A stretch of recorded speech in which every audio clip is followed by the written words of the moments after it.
আজকের ভিডিওতে আছে দেবী চৌধুরানী ও ভবানী পাঠকের ঐতিহাসিক কালী মন্দির আর তাদের ব্যবহৃত রহস্যময় সুড়ঙ্গ। পালযুগের সময়কার এই মন্দিরটি ঐতিহাসিকভাবে গুরুত্বপূর্ণ। কথিত আছে দেবী চৌধুরানী এবং ভবানী পাঠক এই মন্দিরের অধিষ্ঠিত দেবী মা ভবানীর পুজো করেই তাদের নির্দিষ্ট কাজের জন্য বেরোতেন। পরবর্তীকালে এই মন্দির স্বাধীনতা সংগ্রামীদের আস্তানাও হয়ে ওঠে। মা ভবানীর মূর্তি।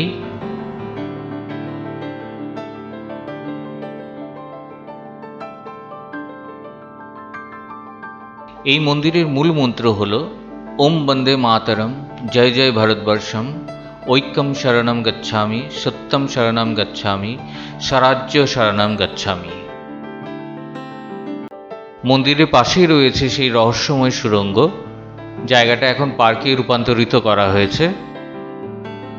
বেলেপাথরের এই সুড়ঙ্গটি তৈরি করা হয়েছিল মুঘল শাসনকালের শেষের দিকে। কথিত আছে ভবানী পাঠক ও দেবী চৌধুরানী এই সুড়ঙ্গটি ব্যবহার করতেন এবং পরবর্তীকালে স্বাধীনতা সংগ্রামীরা। এই সুড়ঙ্গটি দামোদর ও অজয় নদের সঙ্গে যুক্ত, যার দৈর্ঘ্য আনুমানিক 30 কিলোমিটার।